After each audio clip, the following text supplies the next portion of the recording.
जय माता दी। भारत शास्त्र के परिवार को धनतेरस की ढेर सारी बधाइयाँ।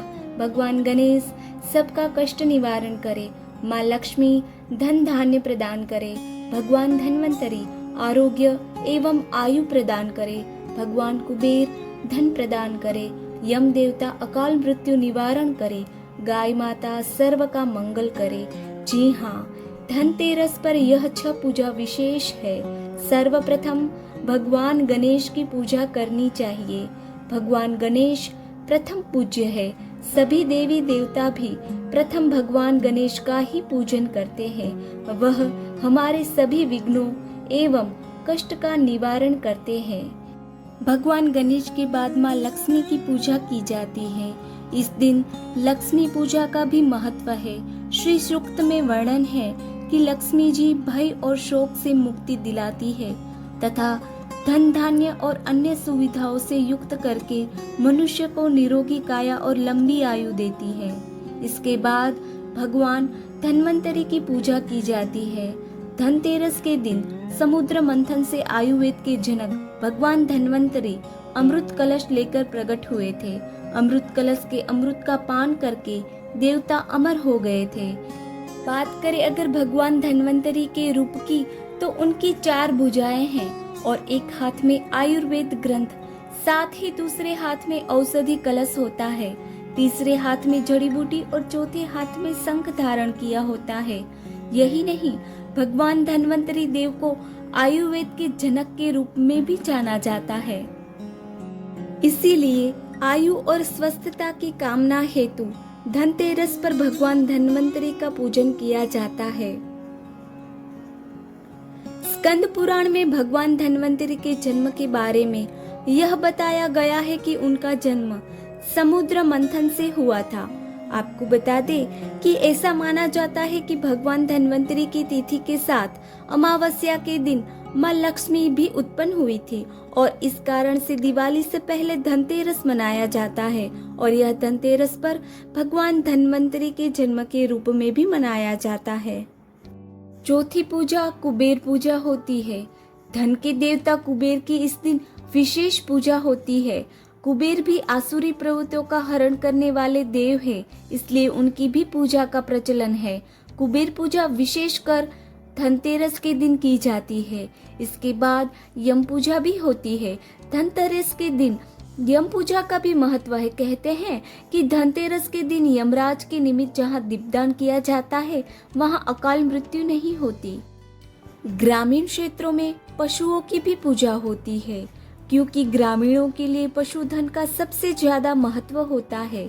दक्षिण भारत में लोग गायों को देवी लक्ष्मी के अवतार के रूप में मानते हैं, इसलिए वहाँ के लोग गाय का विशेष सम्मान और आदर करते हैं।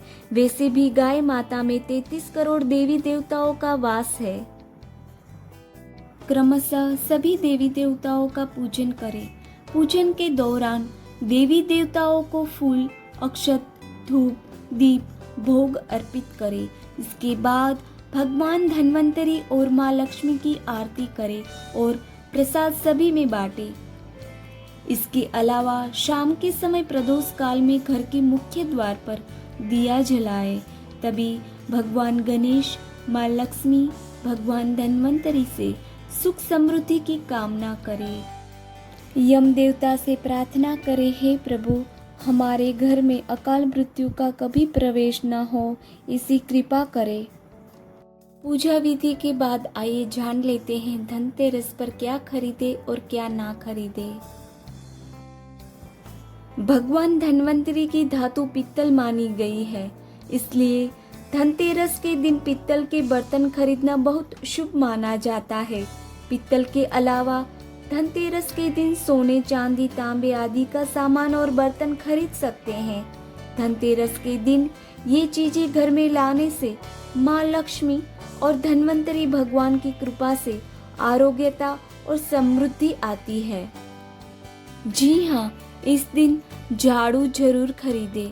सबसे पहले पुराने झाड़ू की पूजा करें, तिलक लगाए, फिर उसके बाद नए झाड़ू को तिलक लगाकर स्वागत एवं पूजा करें। धनतेरस के दिन धारदार वस्तुएं जैसे कि चाकू, कैंची, पिन, सुई या कोई धारदार सामान खरीदने से बचना चाहिए।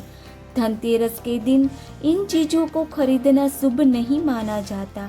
धनतेरस के दिन ये चीजें खरीदने से कंगाली आती है। धनतेरस के दिन प्लास्टिक की बनी चीजों को भी नहीं खरीदना चाहिए। दिवाली के यह 4 दिन संकल्प के लिए बहुत ही महत्वपूर्ण है। सबसे पहले यह मंत्रों का 9 बार उच्चारण कर ले। पूजा स्थान पर बैठे रहे और दाहिने हाथ में जल लेकर संकल्प करे। यहाँ पर मैं आपको बता दूं कि संकल्प करना यानी मांगना नहीं, प्रभु को बताना है कि हे प्रभु, मेरा एक खुद का घर है, उसमें आपका प्यारा सा छोटा सा स्थान है जिसमें मैं नित्य नियमित आपका दिया जला रहा हूँ या जला रही हूँ। बस इतना ही करना है। अगर आपका खुद का घर नहीं है तो घर बन जाएगा। बस इसको करना है दृढ़ विश्वास और पूरी श्रद्धा के साथ। सबकी धनतेरस मंगलमय हो, पूरे विश्व का कल्याण हो, यही जगदम्बा के चरणों में प्रार्थना। जय माता दी। हर हर महादेव।